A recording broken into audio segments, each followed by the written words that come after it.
Stock markets swing wildly as trade tensions grip Wall Street. Ethereum's brutal 50% drop. Why is it stuck in the mud? And bright spots remain where traders are finding opportunities. All this and more on today's After Hours.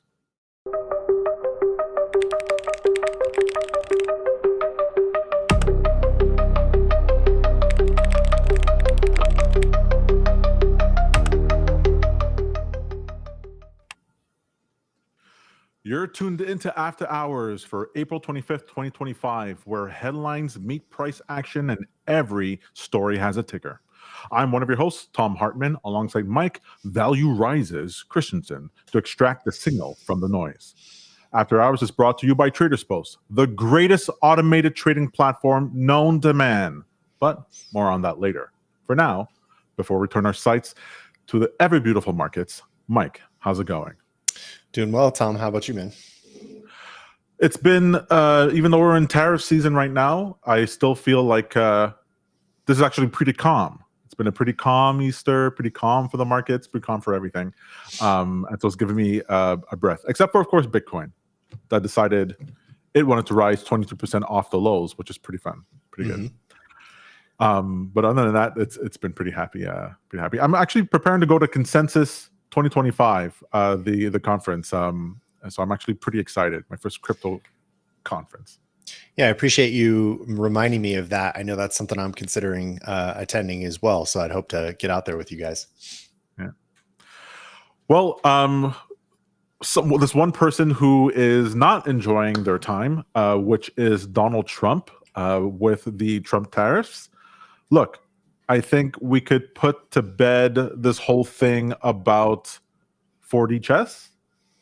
And he's thinking 3 moves ahead, 5 moves ahead, and oh my God, it's gonna be amazing.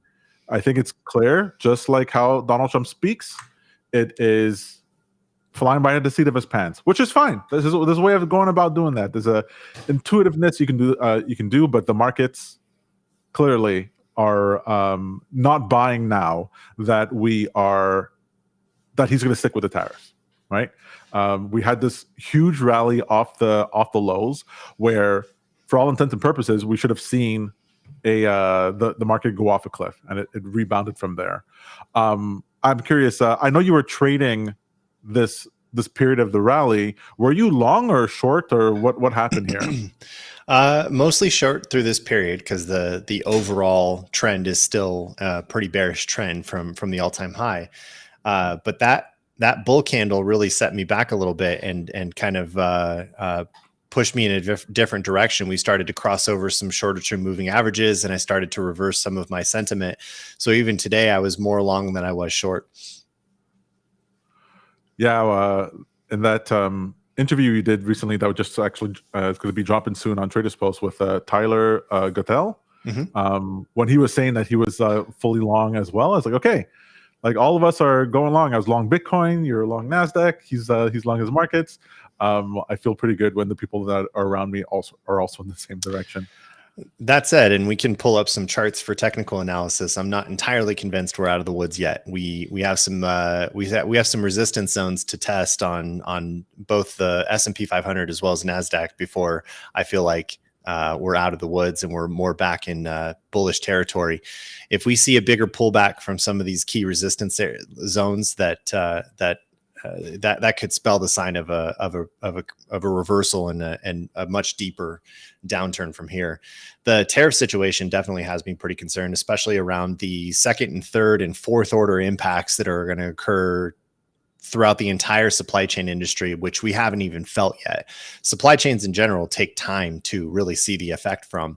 And the number of small businesses that rely on imports as part of their business and their intermediary imports are really high. And I just think that there's a lot that we haven't even seen yet from the tariff chaos that we've been experiencing over this last month and a half or so.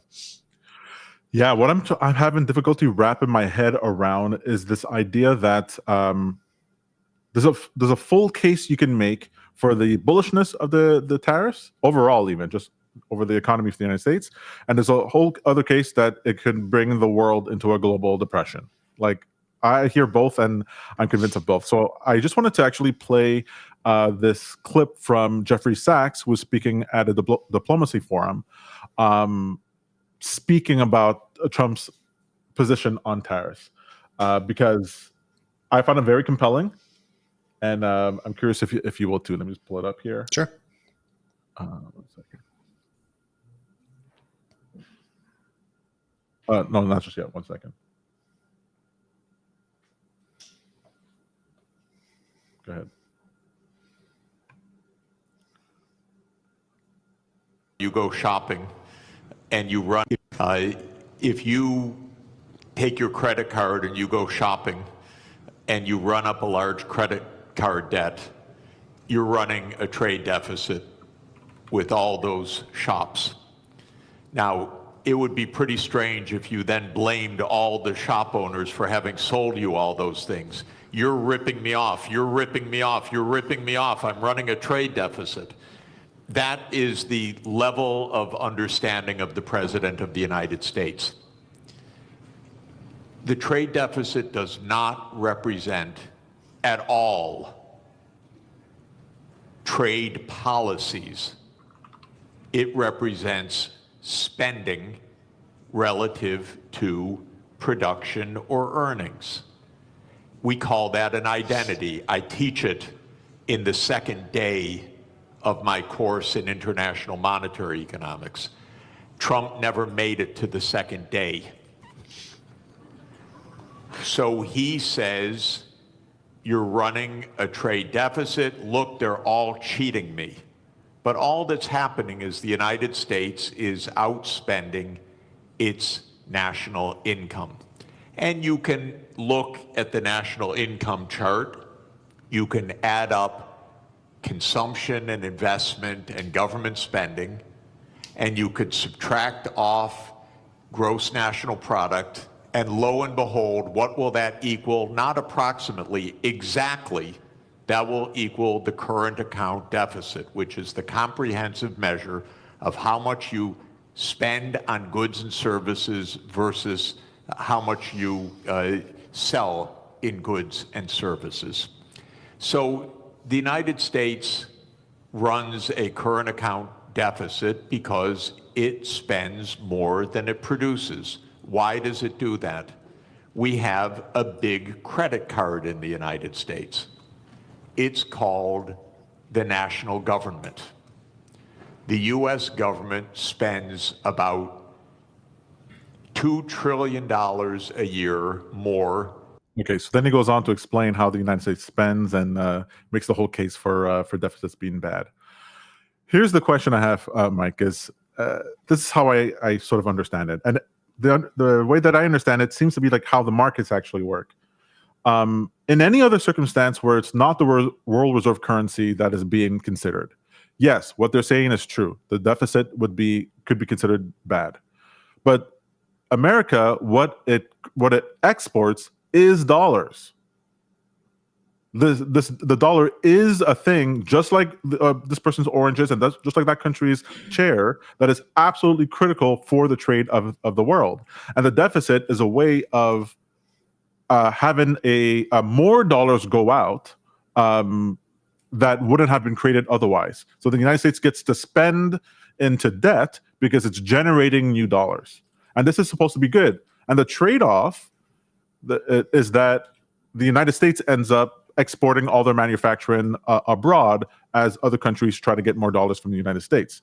So this is the first time I've ever actually fully disagreed with Jeffrey Sachs in that, no, it's not like having a credit card. The credit card is this debt that you have to pay.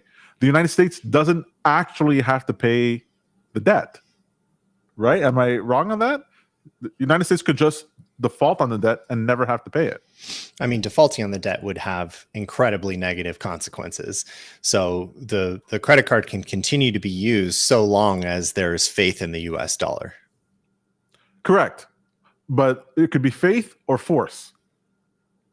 It could be hey, you don't take our US dollar and you're going to cause us any problems, we're going to invade your country. Like that also is faith, right? And so as long as that still stands, the problem that Donald Trump is doing is that he's actually not honoring that agreement. That, hey, you get to have the unlimited credit card as long as you protect the seas and you encourage trade worldwide. That's the problem, not the spending. And so what I thought was funny in the markets here is that look how quickly the markets rebounded as soon as there was any hint that the tariffs wouldn't be as bad as it seems or would be gone.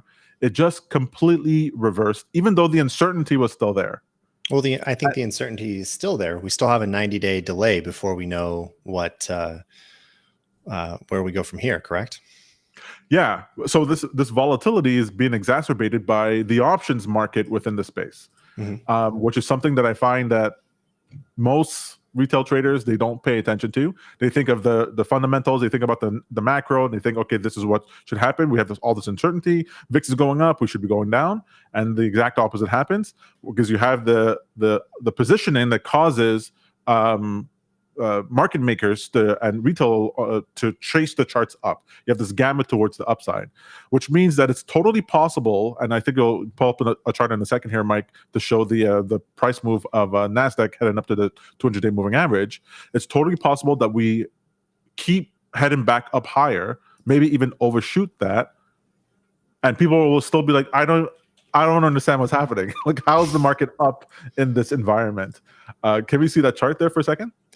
Yeah, so this is a view of, actually, I'm going to pull up just the NASDAQ futures here. This is the current downtrend that I'm trying to keep track of that should give us a view of what looks like positive news as we break out of this linear channel here. But what I'm concerned about is this key resistance area around 21,000 or somewhere between 20,500 and 21,000. That resistance zone, I think, is going to tell us the rest of the picture as we sort of retrace into this what was previously support. If we see a pullback from this zone here, I think it spells a much bigger disaster, which kind of lines up with, the next 30 to 40 days of determining where the rest of tariffs start to unfold. I think there's a lot of untold story around the impact that tariffs have already had on small businesses and importers that rely heavily on imported goods. And we're going to see that story unfold over the next 40 to 90 days. Right. And so the option space is adding this volatility to the market that's given us these huge whipsaws. And what we're seeing there, like the fact that we bottomed on what you call it? It was Sell America, the Sell America trade. Yeah, this week we got the headline news around the Sell America trade, which was largely where we saw a lot of this downturn. But it was sort of this trifecta event between stocks being sold, the dollar being sold off, and of course the bond market all going down at the same time, which rarely ever happens. It's usually an inverse relationship between those. Typically, if you see a pullback in the markets, you would see a rise in the dollar. But in this case, we've seen all three sort of tumble at the same time. Right. And since we have but that sort of peak bad news happened exactly when we bottom and then we turn the other side, because you get the sellers get exhausted, and then as the price moves the other way, you have calls that go into the money. They end up becoming more valuable. People chase the calls to the upside for protection, for their short positions. Then you get, basically buyers in the market for the upside, calls from the market for the upside, gamma to the upside, and short covering. And then you get this huge bounce up. So I think it's totally possible that we actually overshoot that 200-day moving average and actually tip to all-time highs. I think it's like that it could just peak over there and then absolutely roll over. What's my proof? Bitcoin, right? Yeah, Bitcoin was at 74,000 just the other day. Peter, if you want to pull up my chart here, 74,000 just the other day. And let me hide some of these things. And we had a 22% move off the lows, 28% move off the lows, right? Mm-hmm. And this is over 20 days. I mean, no time at all. Why? Because all of the short positioning that was there that got built up over this down period, all the short position that got built up over here, then needs to cover. right? They get just liquidated, just get massively liquidated all the way up over here. And there was billions of dollars worth of position in short versus just millions of dollars worth position in long. And we've talked about this on After Hours a few times before. Like, when those positions are short, they have to at some point cover. There's no such thing as this position not covering, because they need to buy back even just to capture their profits. They have to cover the position. And so you get this run up, you get this liquidation that runs forward, and then you get the market that goes up 30% in 20 days, which is unbelievable. And the number of people who thought that this was not possible, right? People are calling for 62,000. And we were on a couple of After Hours ago, 62,000. That's like tough to get down there. Like, that's not exactly like you're just projecting lower because we're headed lower. The likelihood is that we move up, and that's exactly what happened. And so I can expect a move just like this in equities. I think we just get a run up. We had covered a couple of those support zones on Bitcoin in previous episodes, where I had called for the potential of, what was it?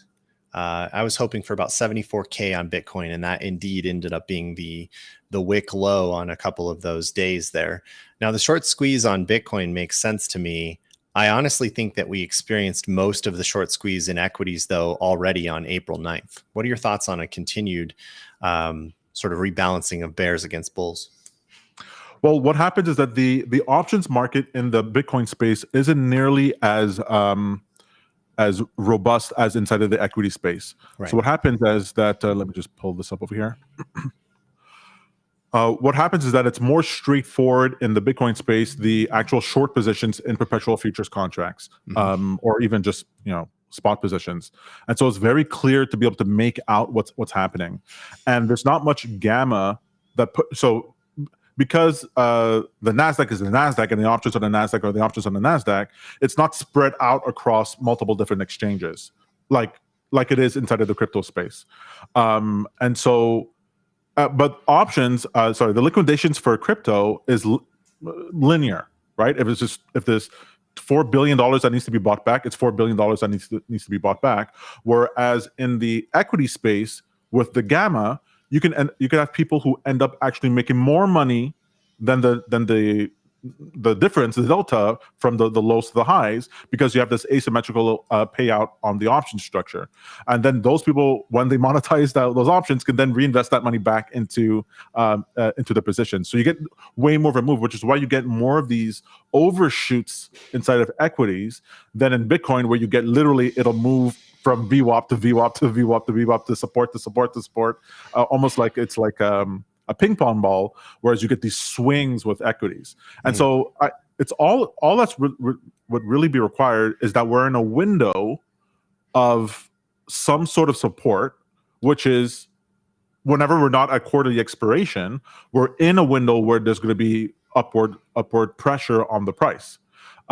Because the only thing that really exacerbates the price downwards is that gamma, is that negative gamma. If you don't have that, it's very hard for the market to go down, because you have passive investment flows, you have pension funds, you have all these things that are just pushing the price up. They're not going 20 years short on the market. They're only going to go short-term short.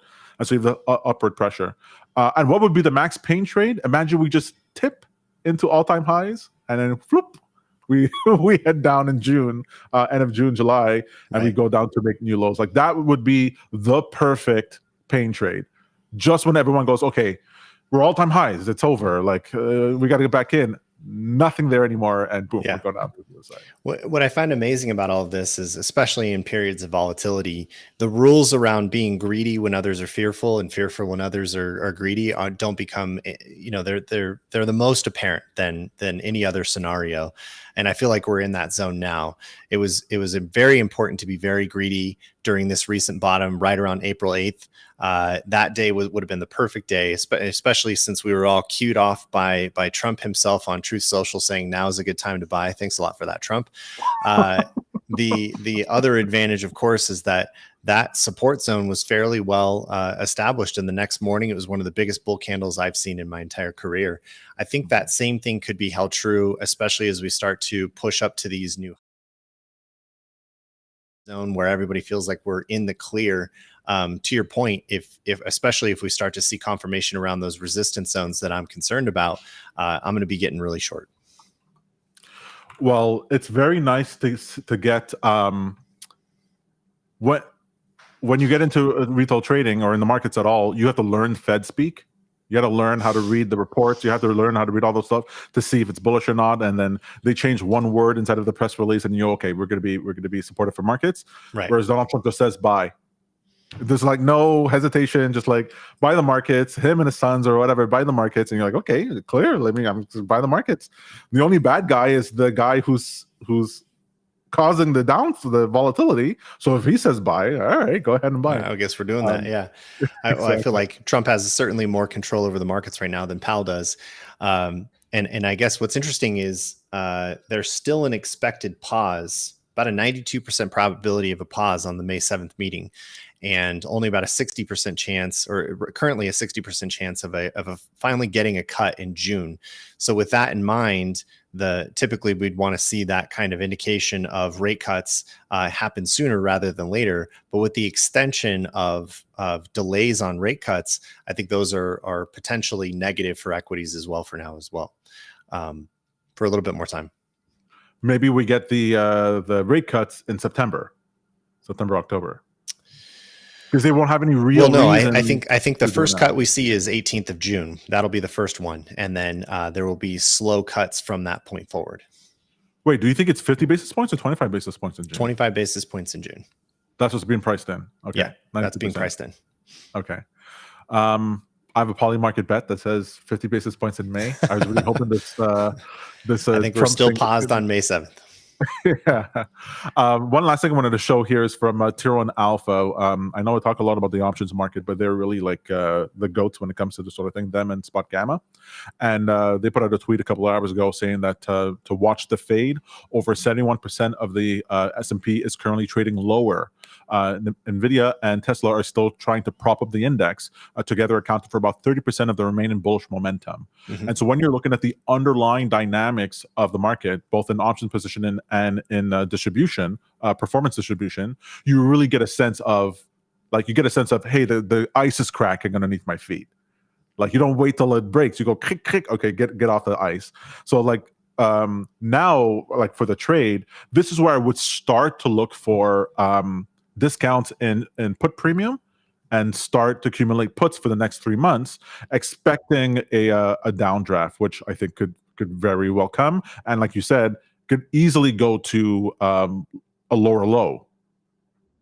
Which would I'm anticipating at this point. So even if there are some interesting value buys at the moment, as the market has pulled back significantly to start, tripping off all kinds of indication that there are some interesting buys, I would still prefer to dollar cost average over the next 6 to 12 months, because there could be a lower low, which creates even more opportunity there. And isn't that the beautiful retail trade? You use this information, you buy puts if you're going to be buying puts, 3-month puts, and then, or you roll, weekly puts, whatever it is, and based on market news, and then every dip you buy, and then you're the guy who bought, the lower end of the dip from the .com lows to the GFC lows, and you just really had just up years, while even as the market was ranging. Like, that is using this knowledge in the right way, and you can automate this.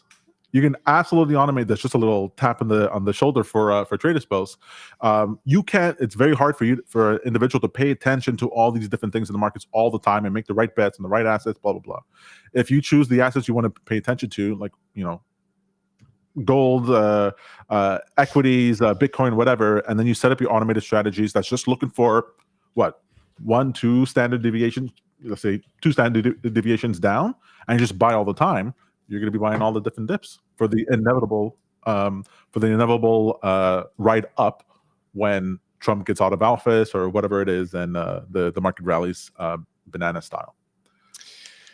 Yeah. So I guess thinking through what the trade looks like from here, I think I'm still not quite bullish yet. I still think we have some confirmation to determine whether we're going to retest those resistance levels, especially around the 200-day moving average. Those areas will be pretty critical, which is why I'm just sort of slowing down the buying over the next 6 months or so and just kind of adding a little bit more over time. here is short Bitcoin. I'm overly. Yeah, I'm long Bitcoin overall, but like you know me, I like trading 50x leverage of Bitcoin. I like swinging for the fences, and so for me, the I'm waiting for Bitcoin to get up to 96.4, and then for it to retreat all the way down to 80,000, which is one of the VWAP levels that hasn't been mitigated left. The lowest VWAP level that has not been mitigated is down here at 80,000. So I'm expected to drop from over here all the way down to over there, which is totally normal for Bitcoin in this sort of scenario, even for a bull case, because just to make it a little bit clearer, if you're looking at the 3-month volume weighted moving average, oftentimes you'll have Bitcoin hit between these two levels. Let me just see if I can draw it better. So this is 3-month VWAP here, 3-month VWAP here, and then you'll often get this thing where you bounce between the quarterly VWAPs. And so if we're going to head towards there, we can have that within this area.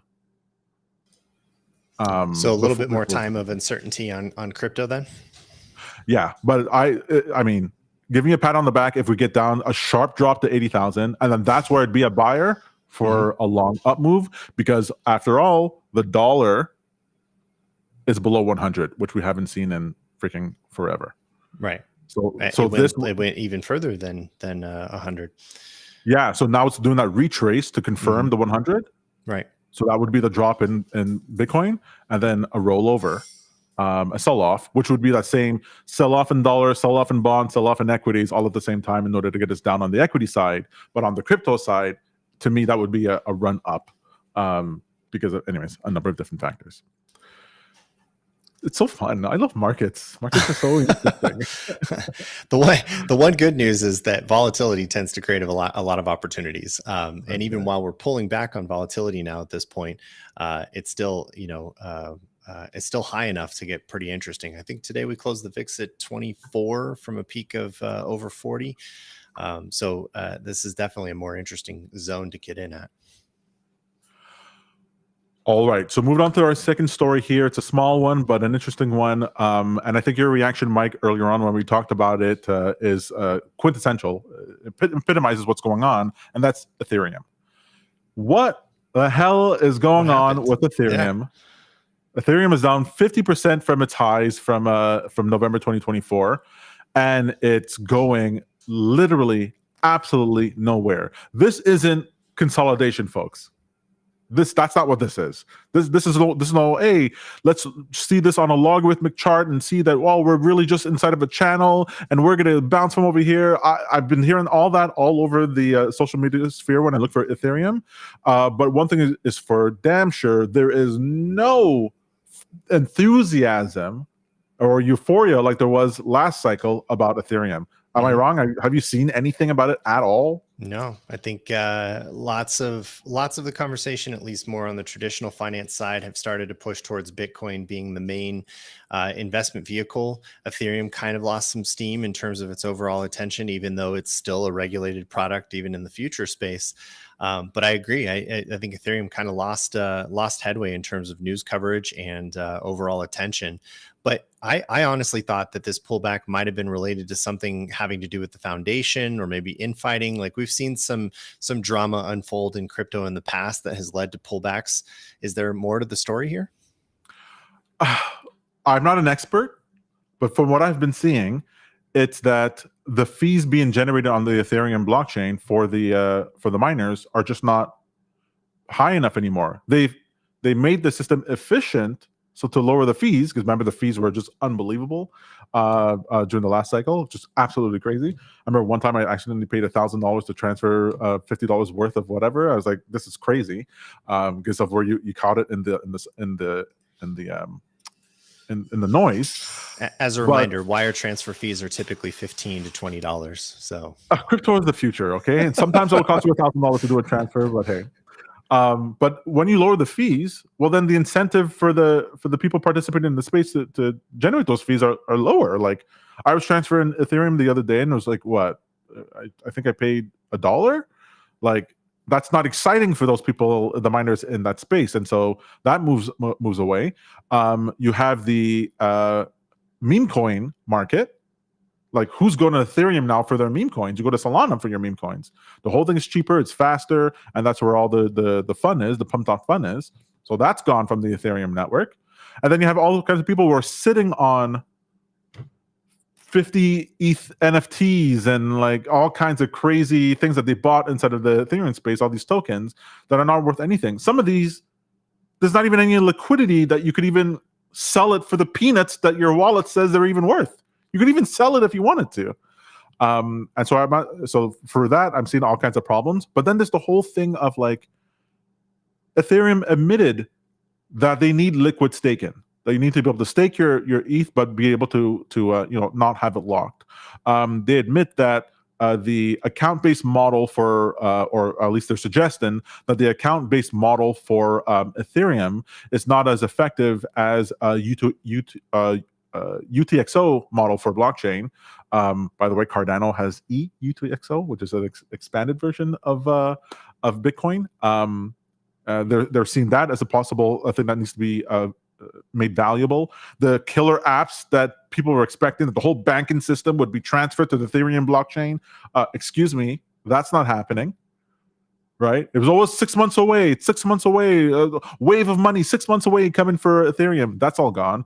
And so I don't see why anyone would buy this versus Binance token. BNB looks way better, and I can't stand BNB, but this chart looks way better than Ethereum. Look at that.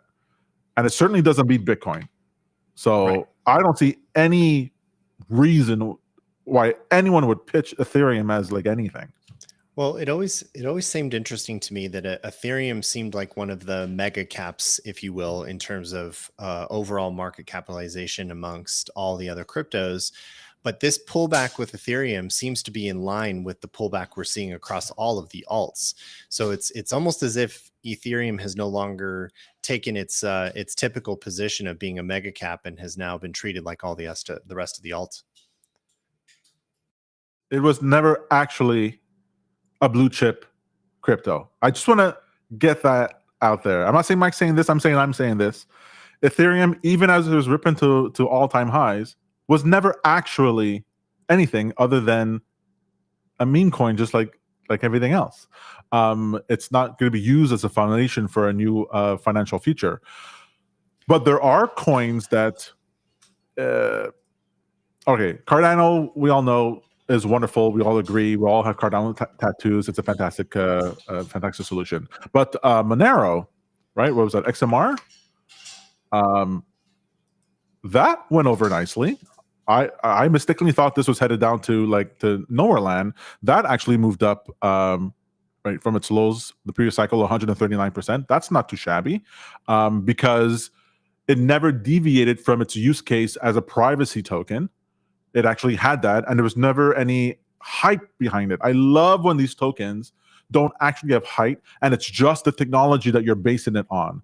Even, and I'll bring up Cardano that had that big run up from the being added to the strategic reserve, or at least mentioned in the same breath with Donald Trump at the strategic reserve, moved up, but it didn't give back all its gains. It's still up from that lows, and we have it's up 159% from the lows of the previous cycle. So that's pretty good. There's still life in the crypto space for these tokens that actually have a use case and didn't have a bunch of hype for it. And so when I look at Solana, this to me is not, I don't know about you, Mike, this to me is not like exciting. Mm-hmm. This to me looks like, how does this not, lower low, how does it not fall over? I just don't see how that doesn't happen here. Well, this to me looks like I'm not entirely sure on that, but I do find it interesting that even Ethereum was mentioned as one of the strategic reserves, but it's not getting the same benefit of a pump that the rest of the coins that were mentioned in that list. Because there was already so much hype behind it. When hype has driven a token's adoption, Safe Moon style, Hex style, whatever, when it's hype that's behind it, and that's the value proposition is number go up, well, then there's only so much that can happen there. The value proposition for let's say equities isn't just number go up. It's government wants number go up. Like the government needs the stock market to go up, and the government needs to finance its activities through the bond market, and so that's why those are reliable markets. Ethereum, Solana was never these things. What are the big things you hear from Solana? You hear it's fast. It's not the only fast chain. You hear that there's a lot of developer activity. Well, we saw the developers jump ship from Ethereum to Solana as soon as there was more money to be made elsewhere. There's no loyalty to the actual chain, and so whenever there's this measure of hype to it, I discount that. My what is it? What do you call it? The fair value for an asset. Mm-hmm. I got to discount all of the hype move, and that's when I want to see it at. And so I've always seen crypto as an interesting one because it mostly supports technicals than anything else. Obviously, sentiment must be playing a role here with Ethereum, which is unusual for an asset to have more sentiment than a technical aspect to its pricing. That said, is it possible that we just saw the bottom with Ethereum, because 1500 is effectively a very, very long-term supported support zone? Do you think we go up from here? What the value proposition is for the token? If it's going to be well, that's my argument, though, is that the value proposition is irrelevant if the technicals are there, and that's often true for cryptocurrencies in general. If this is a support zone and there's enough demand from a technical perspective and enough buyers that push the price, I think we could see it go from here. But there would have to be a bigger story, a bigger catalyst that would keep Ethereum from rising from here. And if there's no drama, there's no news supporting a reason to keep going down, is there room for support from here? Good question. Let me put on I'm not going to guess. I'm just going to put on my beautiful indicators, and we're below the support. Support would have been at 21.6. So 2100 would have been where I would have bought, and now we've broken, and we should actually head much lower than that. Interesting. So I agree. I mean, I am seeing a lower low there, which definitely doesn't spell a very good picture. But it would be interesting to see if we reverse out from here. There's obviously enough short-term bullish activity to want to keep an eye on it. So maybe I'm 50-50 on Ethereum. Interesting. Well, to me, it's a rise back up here to 21.5 totally makes sense.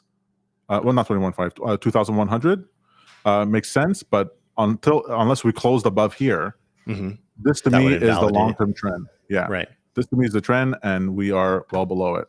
But you're right. Maybe it's like recessionary over here, and then we're gonna blast off. It's just so far. When it's so far below the trend, that's where I get nervous. Like here, everything moves. It's all moving the way it's supposed to. Right. It came down over here. It rolls back up to the shorter term trend. Reverse, went back up to the shorter term trend. Reverse, climbed up and out of it. Here we're doing the opposite. Here we fell from below. It wicked down over here, went back up, came down below, and it keeps confirming this lower bias. And so I just don't see it. Okay, well, we'll keep an eye on Ethereum for sure. The story there is compelling. I've not really seen any of the mega caps fall from grace like this before. And if Ethereum just continues down from here and loses its position in the top 10 after all these years of watching Ethereum take the number 2 spot, I would be very surprised. That's right. To me, it'll feel like Netscape.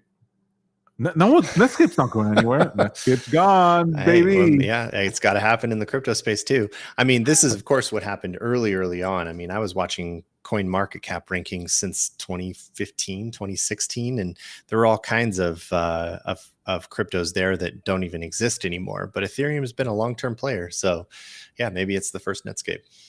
We'll see. All right. I do want to get, Mike, you have an eye for picking out. I mean, if you want meme stocks, Mike's got you covered. You get to pick these things that interesting things are happening underneath the hood, and you surface tickers I've never heard before that look interesting, either to the upside or to the downside. I gotta know, is there anything on your radar these last few days that are interesting to you.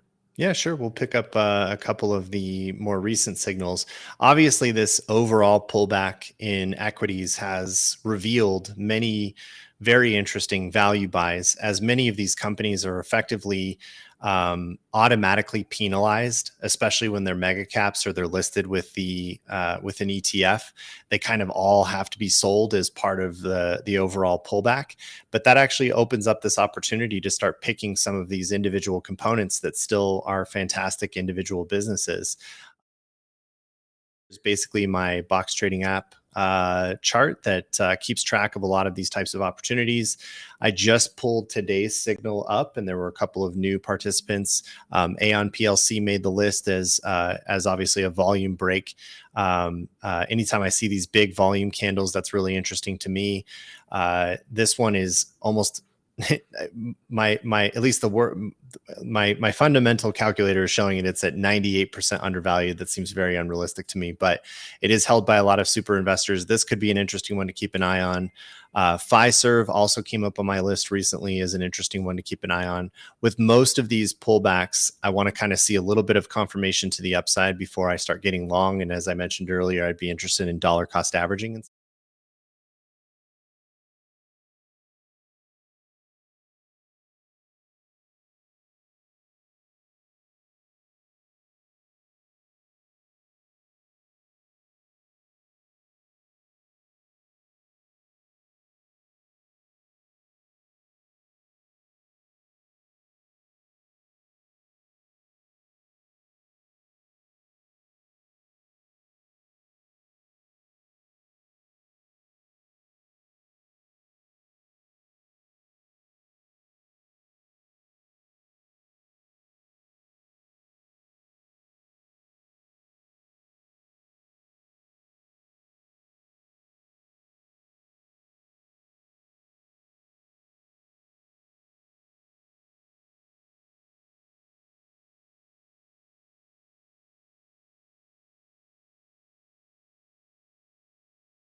Many super investors. This is potentially a very, very good buying opportunity where it's undervalued by almost 70% at this point. Forward earnings and growth rate are significant. Returns on equity are fantastic. I see no reason other than the last earnings miss and it being in conjunction with some of the recent pullback to not see this as one of the better buying opportunities on my list. Capital One Finance, obviously another good buying opportunity, undervalued, and the list goes on and on. So this is definitely an arena for stock picking where I get super excited, especially as prices come back this far, that finding these individual fundamental plays are much more interesting. Well, what I like about this, because I have the least amount of experience with picking potentially valuable stocks that are below market price, and because you're so used to, just buy Bitcoin and it runs up, let's just buy the S&P and it runs up or whatever. But when you are for this sort of thing, especially when all markets are sort of correlating to liquidity, you can actually, with your system, you can actually win in a regular bull market or in a stagflationary environment. Because in a stagflationary environment, it's not that the market doesn't go up and down; it's that the volatility stays sideways.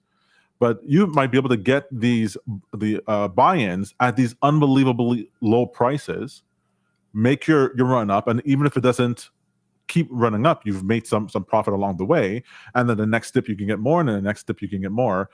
Plus, it ends up building. You can see the structure that builds up to like, hey, this actual structure from the signal is actually showing bullish momentum, like the IBM. It's like that drawdown was not significant enough in order to invalidate the bullish scenario, and so even if you're DCA into that, the chances are over the next 10 years you're gonna win on that stock. And people will do this, like people will add a Chrome extension to their or use ChatGPT or whatever to monitor prices for items they want to buy on Amazon or wishlist or whatever, or video games or whatever it is, wishlist, but they won't do it for stocks. It's like, no. When the stock is 50% off, that you wanted this whole time, that you're biting your nails. Should I buy it at all-time highs? This is the time you want to be buying it. It's the same thing. It's just the United Health is not any worse off than it was before, or rather, they're not going to suddenly disappear. So if you're going to take a bet, go ahead and take these bets. My thoughts exactly. Anytime mega caps are on sale, I always get interested. Yeah. So I'm going to be bugging you for more of those for the next weeks, because I mean, sometimes you pick a thing and you show the chart and you're like, this has to be a crypto token, and we're not getting that in the crypto space. So let's get it in the stock space, man. I think we talked about one recently. Was it Celestia? Well, you showed Celestia. Show me some gold mining stocks. You sold. Let me show you Celestia. So Celestia came up on my list. What was it, back in May last year for the first time, and this one has just gone incredibly high since then. I mean, just its overall run from 2022 has been fantastic.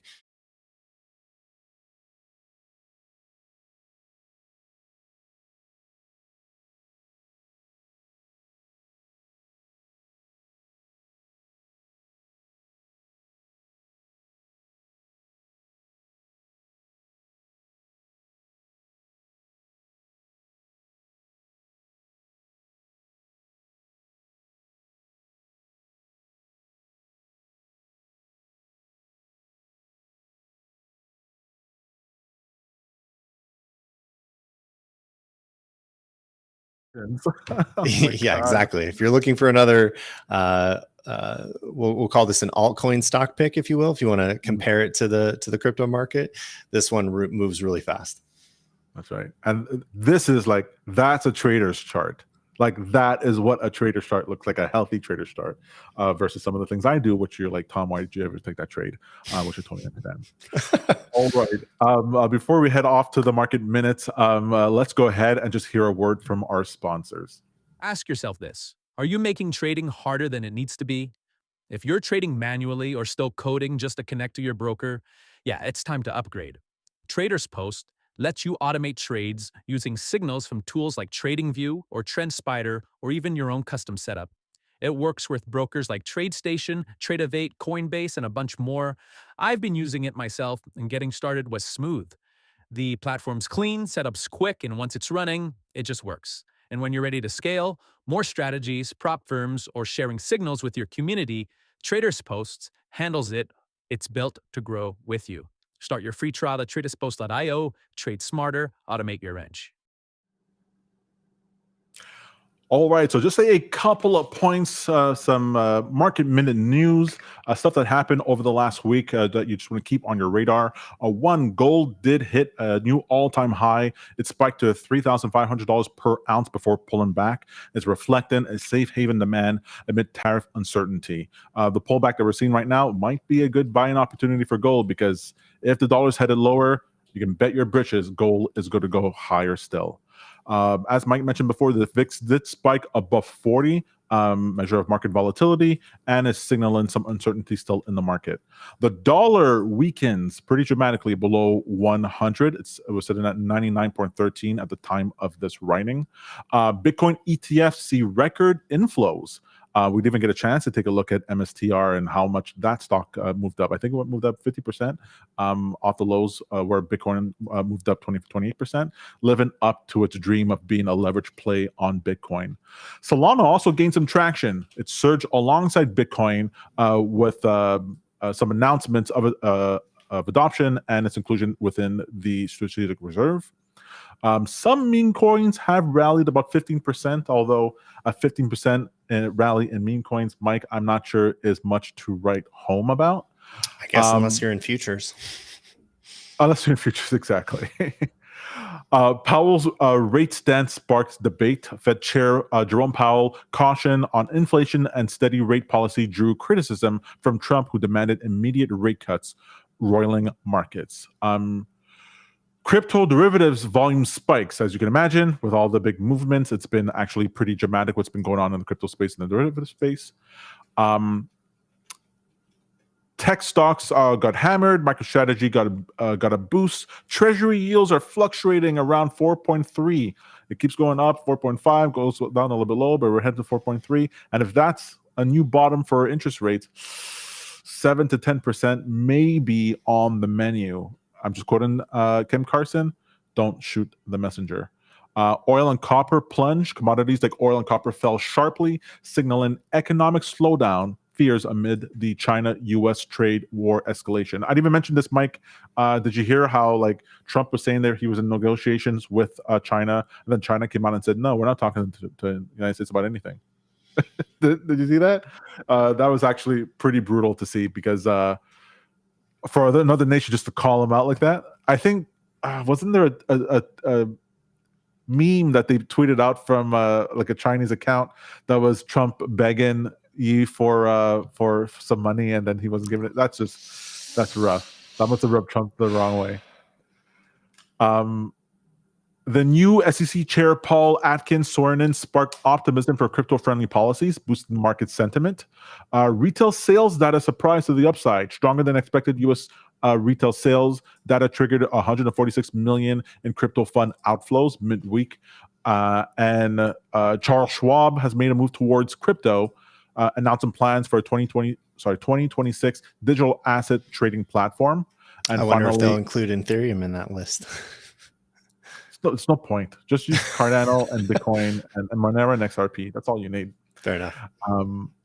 Trade war volatility hits low. Dow fell 1,200 points early in the week as Trump tariff threats escalated before recovering on trade thaw hopes. So it's been interesting. A lot of small news. We'll leave it there for right now, unless there's anything you wanted to bring up, anything that's on your radar, Mike. I think that's it. I'm excited to see how next week goes. Obviously, things started to slow down a little bit. Still looking pretty bullish in markets. We'll see if that continues next week. Yeah, it's supposed to be sell in May and go away. I'm not going away anywhere. Trump is president. The next 4 years is going to be have me glued to my screen for the opportunities that are there. When you trade 50x leverage, you dream of periods like this. I'll tell you that. We also have the earnings reports. Earnings season is like coming up. We're going to get a bunch of earnings reports, so we'll see what happens there, and that'll be in the market minutes next week. But for now, we wish you guys happy trading, and just to remind you that as traders, we don't just read the news, we trade it. Happy weekend. Cheers, everyone.